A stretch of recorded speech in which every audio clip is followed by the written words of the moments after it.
welcome to the Psychiatry and Psychotherapy podcast. I'm here to talk about getting rid of burnout, increasing job satisfaction, and feeling like an expert in what you do. One thing that created a lot of burnout and angst for me was trying to get continued medical education right at the last minute. So why not join the CME membership and do CME while listening to this podcast? Go to psychiatrypodcast.com, sign up, sign in, take the test, and the certification is emailed to you in seconds. All right, welcome back to the podcast. Before we begin, I want to make an announcement that we are continuing to have webinars. So if you hear this a year from now, you could go on to psychiatrypodcast.com/webinar and see what we have in the future. We have two currently, one April 22nd and one May 1st. The April 22nd will be going over the big five. You will be able to understand your own personality. We will be sending people before the webinar a 1-hour assessment where you can do the gold standard on the big five. And then May 1st, Dr. Danny is going to be doing one on racial trauma. And she is an expert in this, and any of the proceeds for her webinar will go to support her podcast. So I'm hoping that we can raise enough funds to support her for the next year. Editing is expensive, and this will be helpful to her. So if you go to that, all proceeds will go to her. And now on to the episode. All right, welcome back to the podcast. I am joined today with Dr. Michael Cummings. He is a psychopharmacologist who has been on many times. And today we are going to be talking about how to manage aggression with psychopharm in an inpatient setting or an emergency setting. And so, Dr. Cummings, welcome to the podcast. Well, thank you very much. I'm happy to be back. And this indeed is a topic that, since I work in a state hospital, is very apropos to essentially my day-to-day job. Yeah, so I was kind of thinking about how we could do this episode. We've talked about violence before. We've talked about psychopathy. We'll probably duplicate some of the things that we've discussed, but I was thinking about kind of like, okay, let's imagine you're, let's say a resident, and you're seeing this, you get called to the unit, and this patient is, they're asking for, some sort of injectable. Mm-hmm. What is the first information that you would want to know? Patient's diagnosis, their current presentation, i.e. is this violence or aggression due to psychomotor agitation? That's usually fairly easily assessed in the emergency room or in a hospital unit. If the patient is capable of being interviewed, then I would certainly interview them and assess them for degree of motor activity. I'm looking to try to decide, is this agitation and violence due to an underlying psychotic illness, due to drug intoxication or withdrawal, or due to some other unknown cause?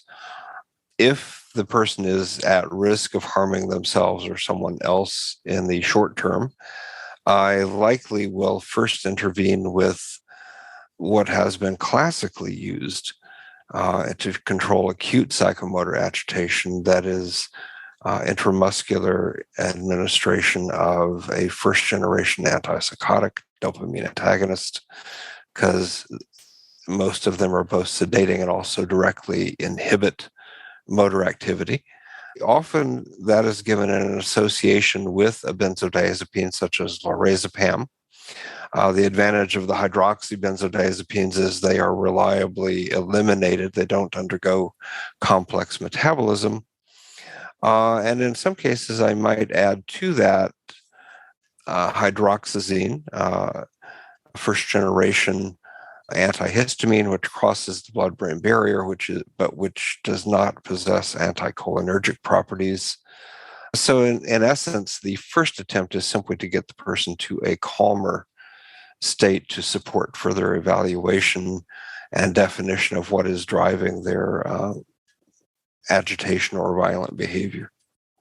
Okay, so let's pick apart a little bit about what you said there. So psychomotor agitation, like, how would you define that, and what do you think that is from in particular? In terms of the core underlying mechanism, and the example I often use is psychomotor agitation is very similar to what you see when you suddenly frighten a cat. And the fur is up, the back is arched, the pupils are dilated, the cat is often striking out wildly. What's happened in that case is there is a perceived threat, the amygdala being the part involved in the perception in this case, which in turn sets off an acute, aggressive, agitated response. That is much different than violence that, for example, is predatory. If you were to look at the same cat in the context of predatory violence, it would be silent, stealthy, and other than the dilated pupils, would look like a very different animal than in the agitated state. Human beings are very much the same. It is our amygdala that monitors the environment for threat. And indeed, if threat is perceived, whether it's real or not real, the typical response is fight or flight, which is often expressed as psychomotor agitation. Okay. So this is like, yeah, it's a good picture of that sort of scared cat, the cat that's going to be aggressively trying to get away from things. Mm-hmm. And you're contrasting that with the predatory aggression. And so in this first sort of assessment, you're thinking to yourself, okay, what am I viewing? Am I viewing someone who's in a more predatory aggression state, a psychomotor agitation state? I'm curious, like, what about like more of a delirium, like agitation? Like, would you consider that the same as psychomotor agitation, or would you be putting that in a different box? During the agitated phase of the delirium, again, the underlying mechanism, that is activation of the amygdala and the limbic system, is very much the same.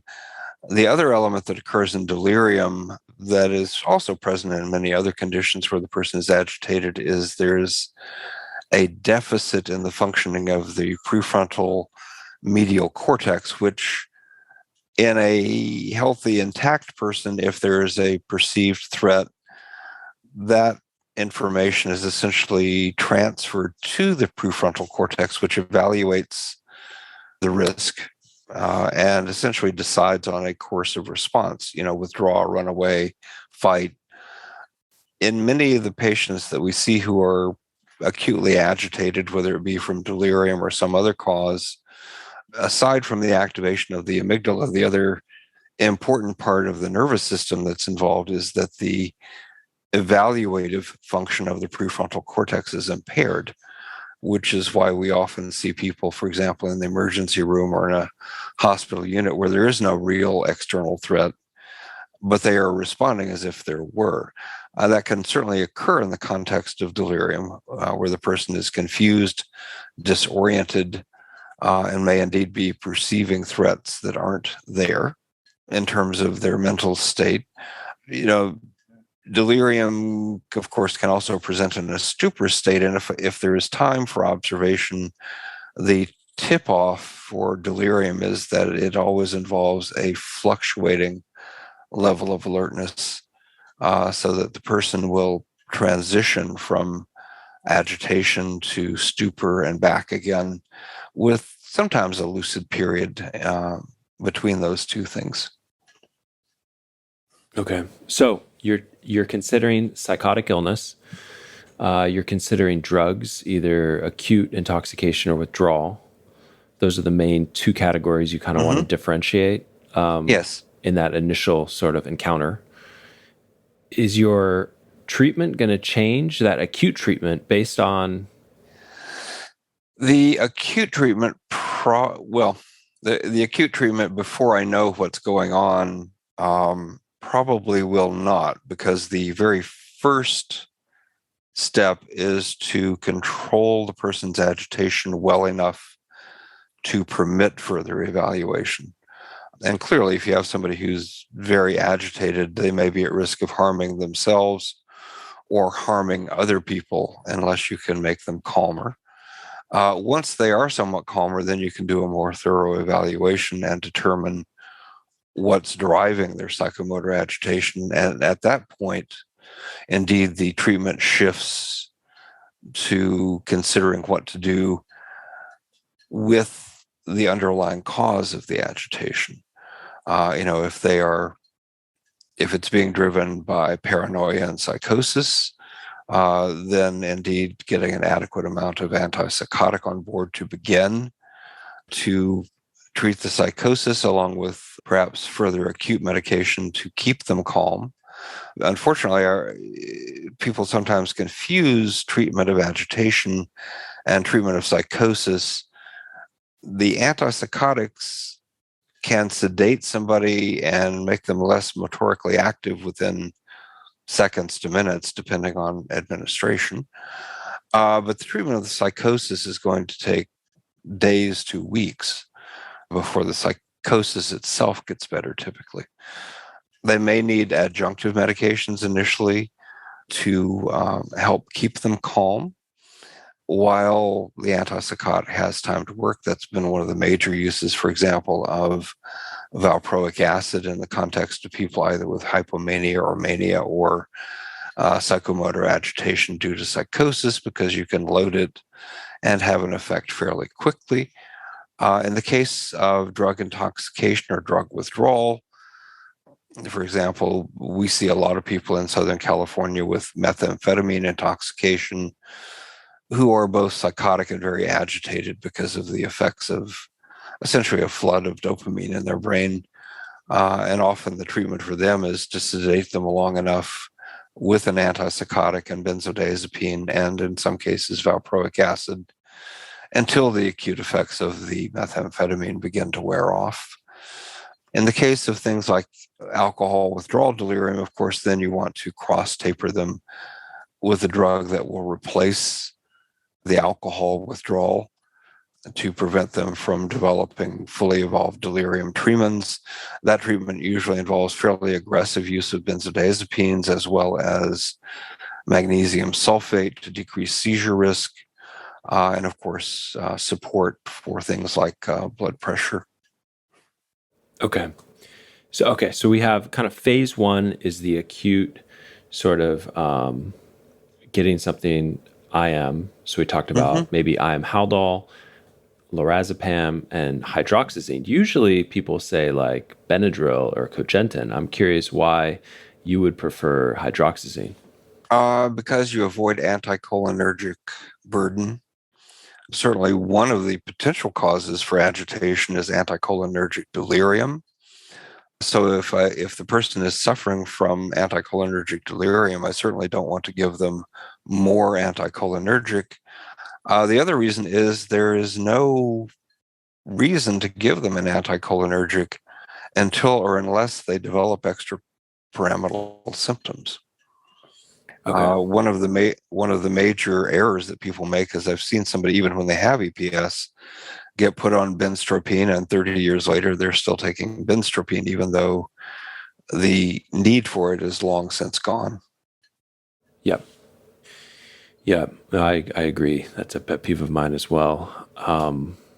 Yeah, I think in psychiatry, people underappreciate just how much burden the anticholinergics cause in terms of cognitive and memory deficit, increased dental caries, GI problems, urinary retention, the list goes on and on. So, and cognitive doling, yes. It's harder to focus. It's harder to concentrate. I feel like a zombie, that kind of thing as well. Mm-hmm. Okay, so do you put the hydroxyzine in the injection? Yes. Okay. Yeah, hydroxyzine, of course, comes in both oral and injectable formulations. It can be mixed in the same syringe with drugs like haloperidol or fluphenazine and lorazepam, and they can all be given as a single shot. If you have a somewhat less agitated person who's willing to take oral medications, then the oral route is also available for all three drugs, but onset of action, of course, is going to be slower.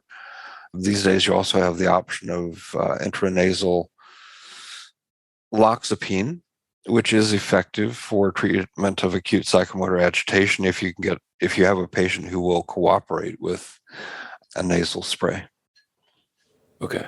So when would you choose the IM flufenazine versus the IM Haldol? They are essentially equivalent on a milligram per milligram basis, and in terms of their dopamine antagonism, they're virtually identical. So usually I choose Haldol first just because it's more universally available in most hospitals and emergency rooms. But if, basically if your pharmacy says, well, we ran out of haloperidol, flufenazine is essentially the same drug in terms of its activity profile. How would you choose the dose of Haldol? For 5 versus 10 are pretty normal doses. When would you choose one or the over the other? I usually start at the lower dose for treatment of acute psychomotor agitation. One of the errors that people sometimes make is to use a whopping dose of drugs, but then write their orders so that the nursing staff has to wait a very long time before they can administer another dose. The problem often is that the psychomotor agitation will, in essence, rekindle, and the person will again become agitated. It's often more effective to give them smaller doses, but give them doses more frequently so that you essentially titrate against their degree of agitation so that you don't overtreat them, you don't sedate them into coma, but you don't undertreat them either and allow the agitation to build up and become a storm again, if you will. Often what I'll prescribe initially for somebody is Haldol 5 milligrams with lorazepam 1 milligram and hydroxyzine 25 milligrams, depending on circumstance, either orally or IM every 2 hours as needed to control their agitation, and then put a cap on it, not to exceed 4 doses in 24 hours. Okay. So, okay, you get their psychomotor agitation under a little bit of control. Mm-hmm. You start to evaluate, is this more psychosis? Is this bipolar? Is this drugs like methamphetamines? Is this alcohol withdrawal? Those are the big categories I think you said before. Are there other Yes. categories that we're missing here? I would put delirium just because I feel like that's like something that we see a lot. Certainly delirium, and in many cases what you're looking at, for example, with the drug intoxications or drug withdrawal, is you are looking at delirium, in this case, substance-induced delirium. Good point. Yep. Delirium also can occur, of course, in other contexts. For example, post-surgical delirium, which is a response typically to the anesthetic agents used. So in that sense, it's also a drug-induced delirium. If the person has a medical reason to have delirium, such as hepatic encephalopathy or status epilepticus that is non-motor in nature, that's part of the reason for getting the agitation under control, is so that you can proceed with the workup of all of those things. Certainly in an emergency room setting, physical exam and laboratory evaluation are going on as soon as you can get the person calm enough to permit those things to proceed, so that you can be sure you're not missing an important cause of delirium. Drug-induced delirium has typically a very good prognosis, provided you control the acute signs and symptoms. Other causes of delirium, that is non-substance induced delirium, has a very bad prognosis.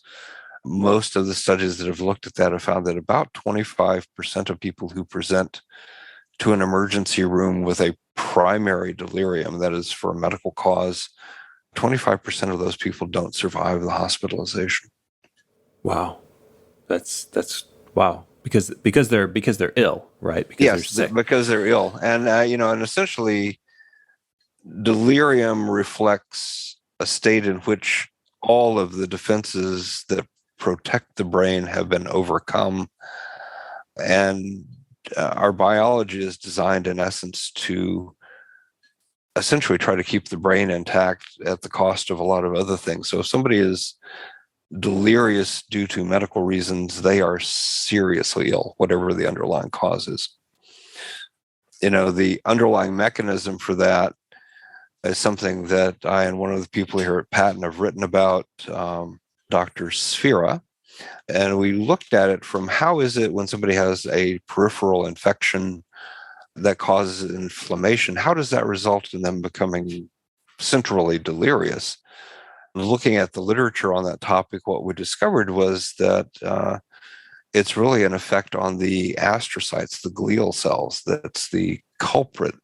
If enough interleukin 6 and interleukin 8 get into the brain from a peripheral inflammatory process, it can cause the astrocytes essentially to stop their job of flushing out the toxins that accumulate in the brain, modulating CSF turnover, those sorts of things. So essentially what's been called the wide scale neurotransmission in the brain goes awry and the person becomes delirious. There are two types of neurotransmission. There's the point-to-point synaptic transmission that we often focus on because that's how we process information. But there's also a general background turnover of CSF and molecules in the CSF that modulate, if you will, background brain activity. And that we most often ignore because it doesn't go wrong very often, but delirium is one of those circumstances where it has gone very badly wrong. That's good. I think when I think of delirium, I think of there's also like almost like a spectrum of total brain function sensorium. We all have a lower sensorium, midday, 3 p.m., 4 p.m. We're not as sharp. If we've had a big meal, maybe the blood rushes to our stomach away from our brain where we get sleepy. Mm-hmm. Do you see like this kind of sensorium, like, and then with like, it gets worse and maybe you have some hypoactive delirium and then it gets worse and you have hyperactive delirium, but we all kind of can struggle with variants of sensorium. Like if we get ill, we may not be thinking as sharp. We may be more fearful because our like parts of our brain just aren't working as well. Like, how do you see that? Yeah, formally delirium is defined as essentially a dysregulation of level of arousal, which could also be stated as level of alertness. And I think that's what you're describing. In essence, the higher functions of the brain, that is the cortical functions, begin to go awry. And indeed, if you look at the electrophysiology of somebody who's becoming delirious, you'll start to see breakthrough of slower electrophysiologic rhythms from deeper in the brain, midbrain and brainstem, down into the theta and delta bands. And what you're essentially looking at is this person is having a hard time keeping their cortex up to a normal level of arousal. And what often happens in such individuals is that very important top-down modulation of alertness and attention, orientation, go very badly wrong, and the person then overtly exhibits either stuporous delirium or agitated delirium, often alternating between the two.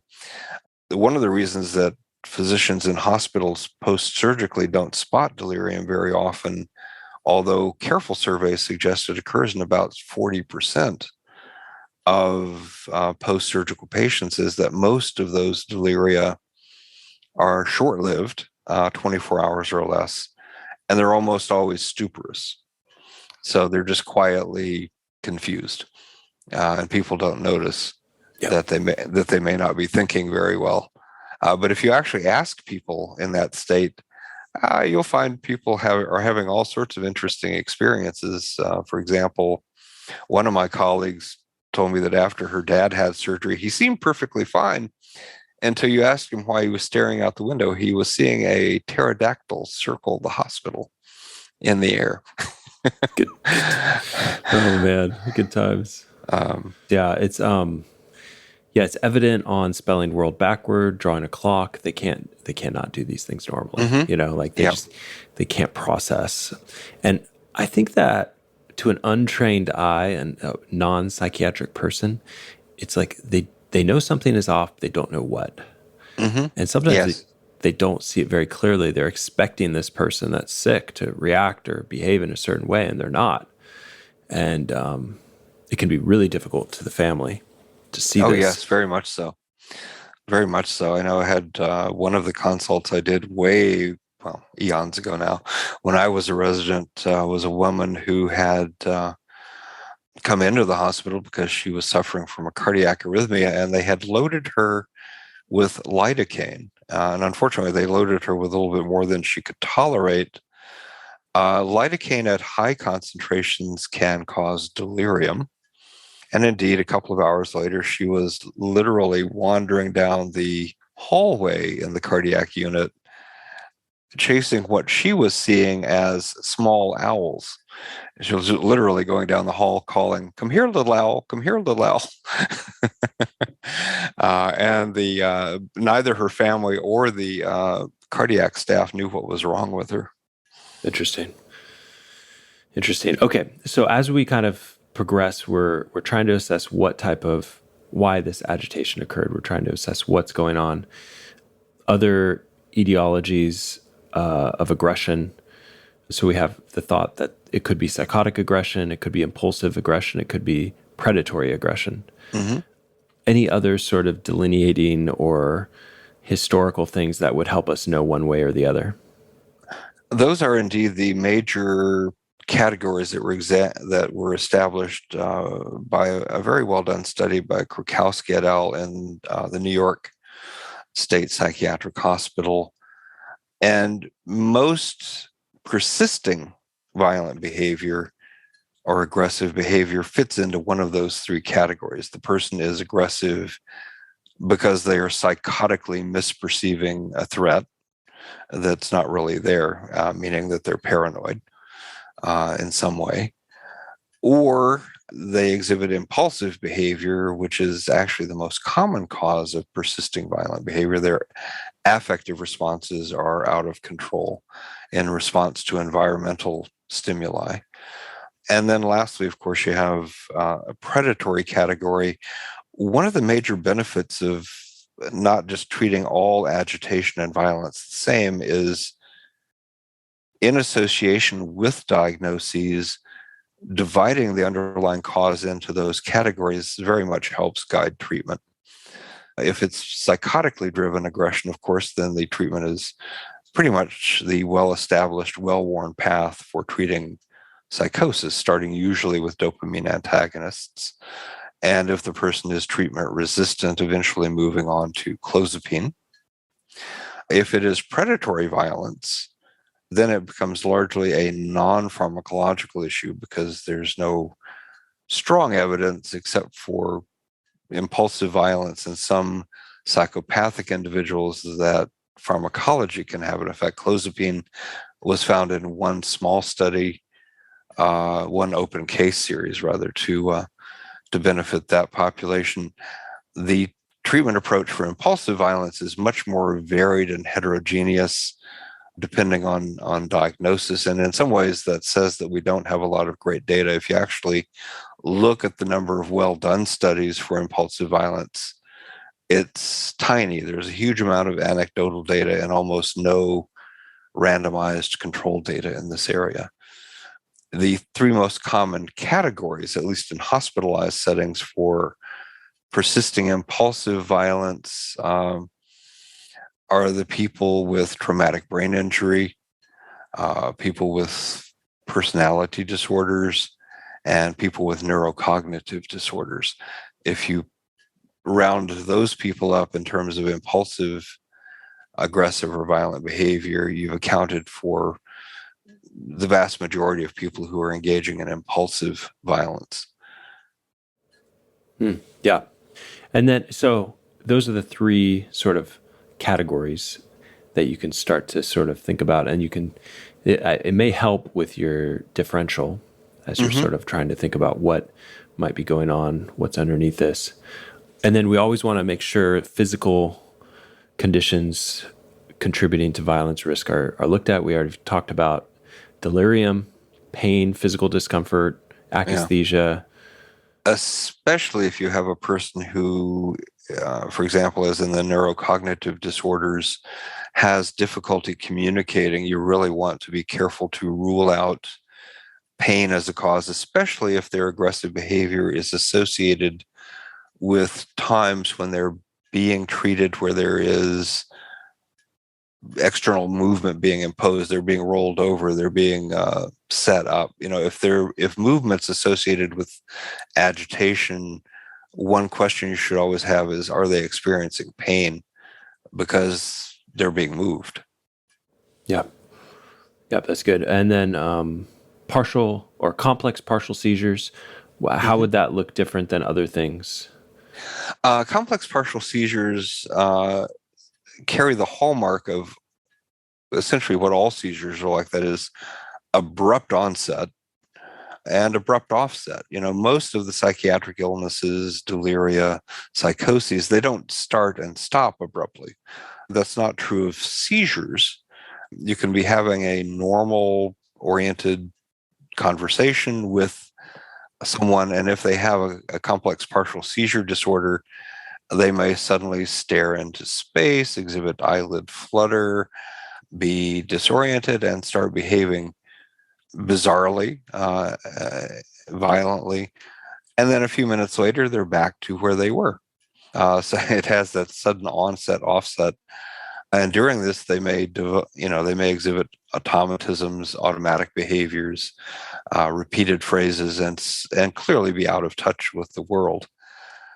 Now, there is also an elevation of interictal violent behavior in people with complex partial seizure disorders, likely because of ongoing impairment of the limbic system. That's usually impulsive violence in response to a stimulus of some kind. But the seizure itself has that very classic characteristic of sudden onset of a change in behavior and sudden offset. Yeah. And then sleep issues would be another thing that was on the list here from Henkin et al. 2011. Any comment on that? Yes. Sleep disorders, of course, sleep disturbances can also be associated with lowered seizure thresholds. So sometimes people only exhibit seizure behavior in association with sleep. You can also have a host of parasomnias. Somnambulism has been associated with kind of oddly violent or aggressive behavior in some cases, where the person is partially in contact with the exterior world and partially not. And they may behave in very odd ways during sleep. Yeah. So let's talk about some lab abnormalities which may be contributing to violence risk. One board question I remember was, you have a patient that comes in with history of bipolar on Depakote who is now acutely agitated. What laboratory do you want to check? Well, you want to check their plasma ammonia after you've done a mental status examination, because indeed, as you alluded to earlier, you may find that they can't spell world backwards or count backwards by a series of numbers, and can't draw a clock. Because, of course, one of the risks with valproic acid is hepatic encephalopathy. It is fairly rare. Almost everyone who takes valproic acid will show some elevation of plasma ammonia, and we frankly don't recommend that people routinely measure plasma ammonia in people taking valproic acid, because what they'll get back is an elevated level, and then they're stuck with the question, well, what do I do with it? If the person is not appearing to be delirious, then there's no reason to do anything. Most people who become delirious because of elevated ammonia do so when their ammonia level is well over 100. And they exhibit the classic signs and symptoms of confusion, ataxia, asterixis, often lateral nystagmus, which is one of the ways you can tell if you're giving anybody too much anti-epileptic, and this applies for all of the anti-epileptics. A quick and dirty test you can do in your hospital unit is simply have them do lateral gaze. If they have coarse nystagmus, when they follow your finger all the way to the right and all the way to the left, you're pushing up against their tolerability threshold for the drug. That's quite the pearl. Okay, other things, plasma glucose. Yes, because of course people can become delirious due to hypoglycemia or hyperglycemia. Hypoglycemia being, of course, common in people who are diabetic who may have taken their insulin and then not eaten sufficiently. That can progress all the way to coma and death if their plasma glucose gets low enough. And of course, if they've acutely increased their plasma glucose to very high levels, usually in the 4 to 500 milligram per deciliter range, then you may be looking at essentially what amounts to an osmotic delirium, and they may develop ketoacidosis and develop delirium and coma for that reason.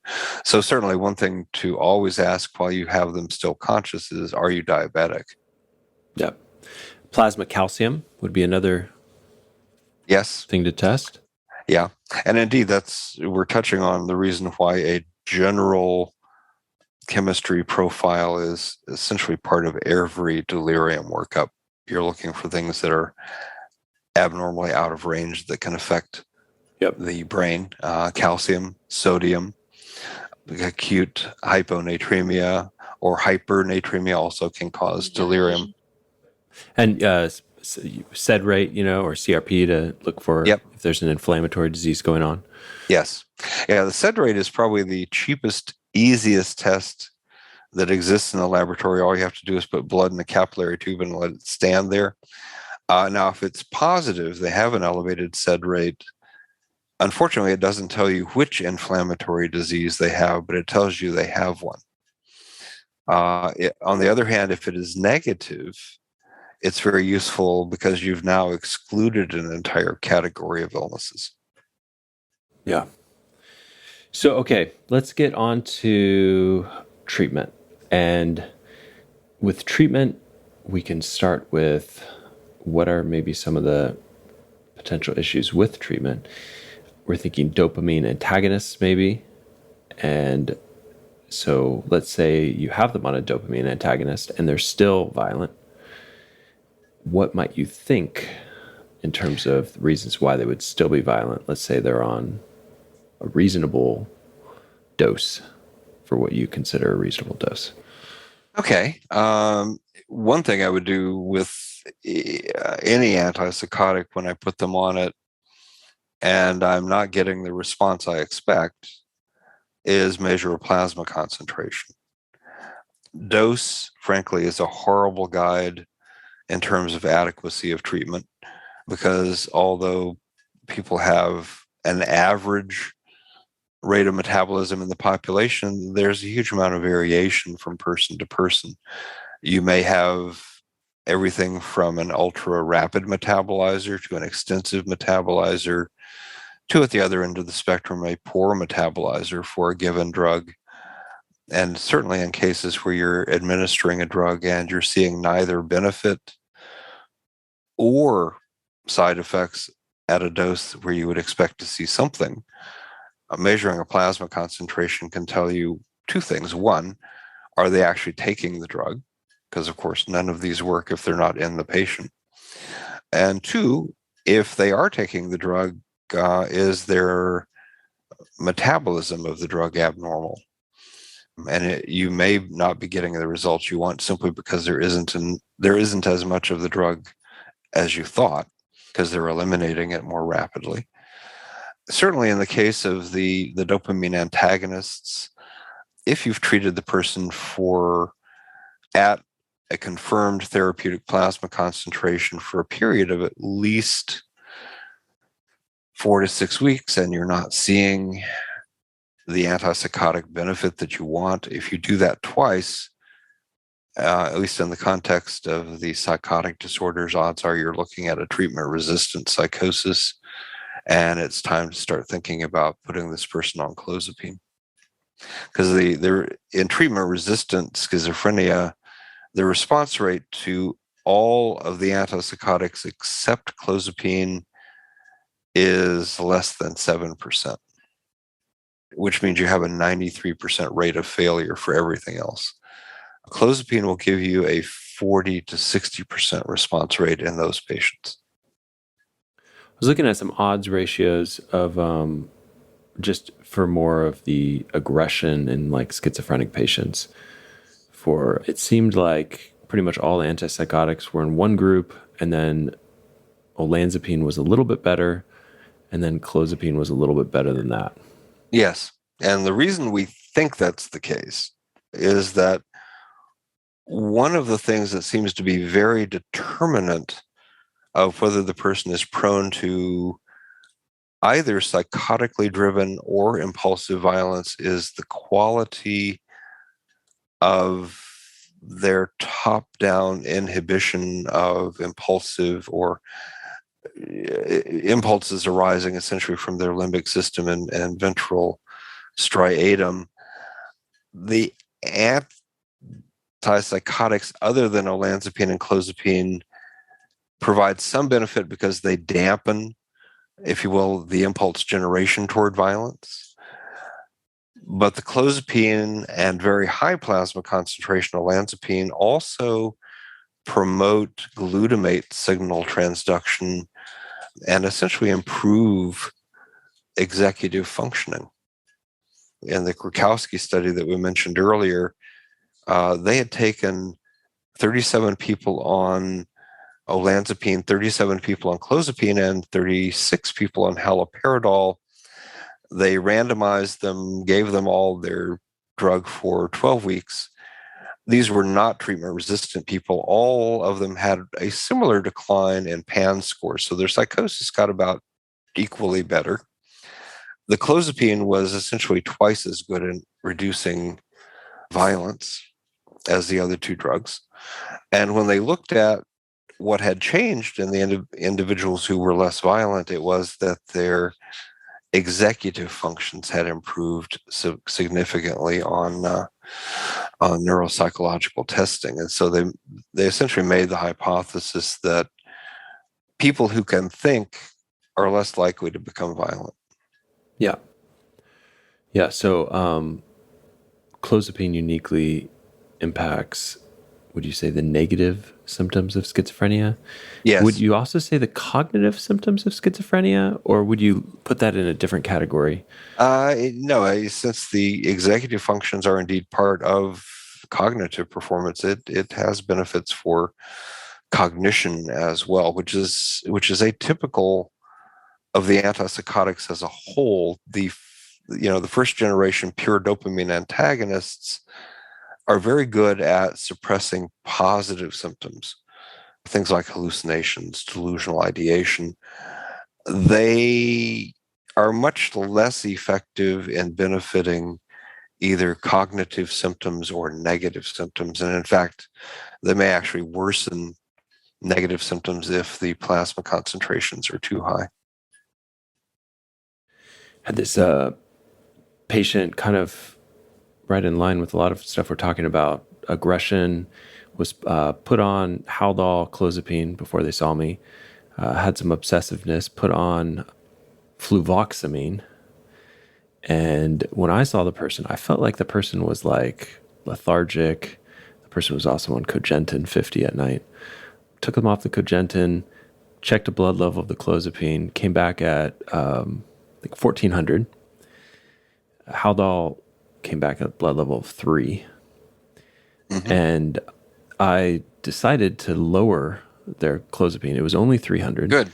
I lowered it. Well, yeah, what you were looking at, of course, fluvoxamine. Fluvoxamine is a very potent cytochrome P451A2 inhibitor. And frankly, it's very dangerous to give fluvoxamine with clozapine unless you're incredibly careful with it, because you can very easily push somebody into potentially lethal clozapine concentrations.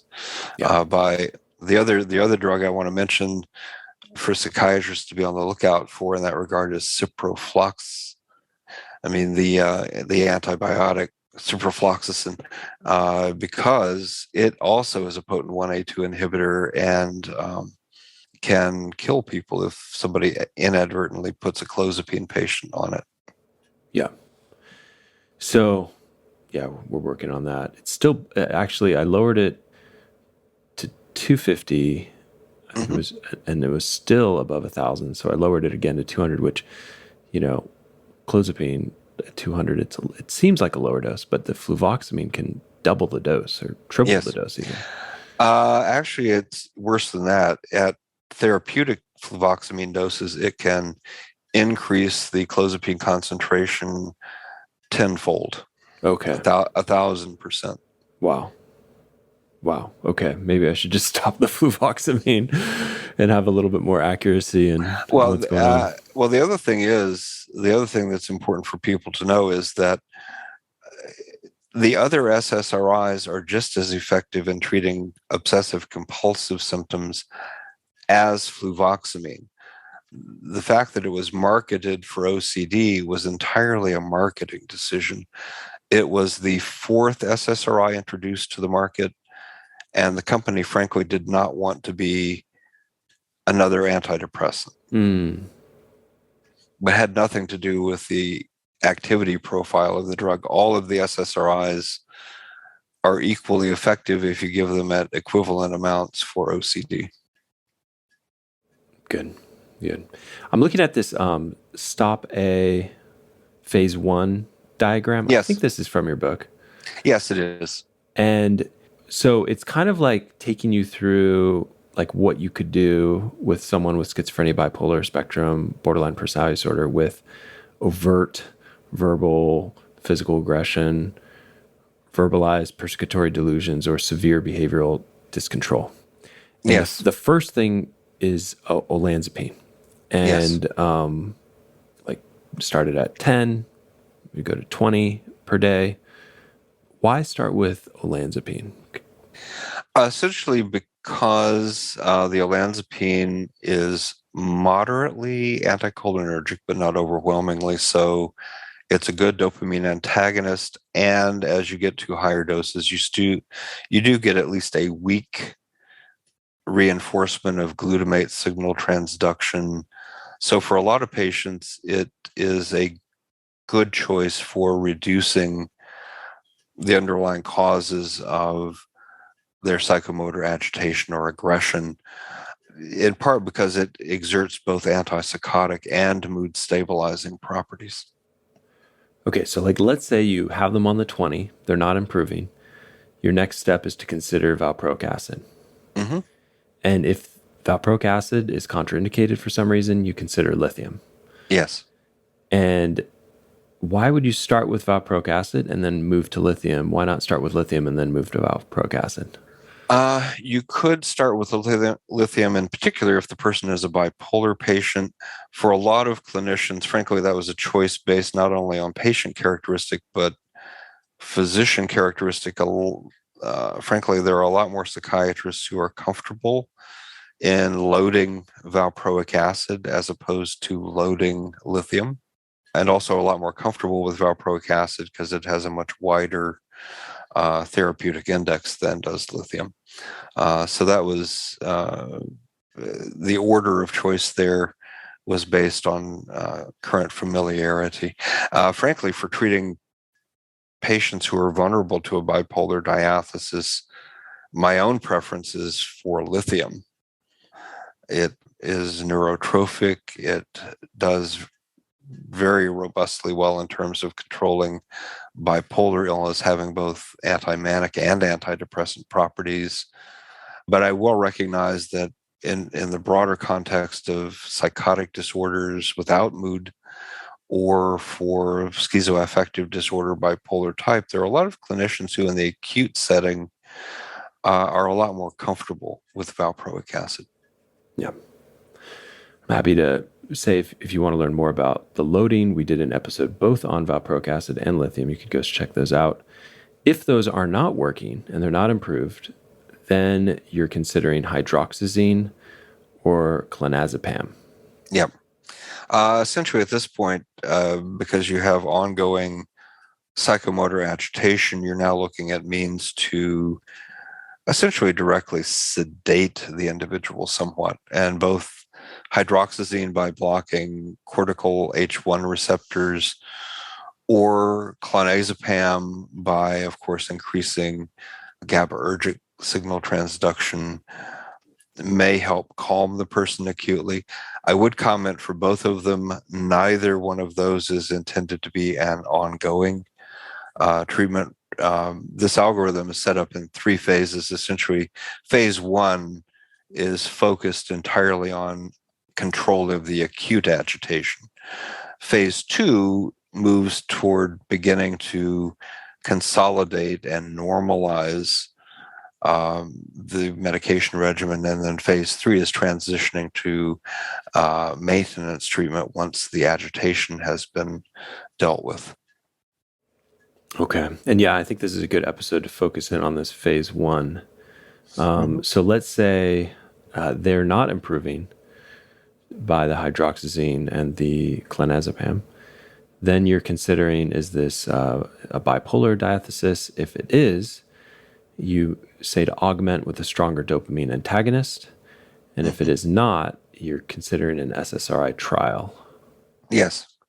And indeed, at this point, one of the overriding principles in applying this algorithm is to always be open to reconsidering your initial diagnostic formulation.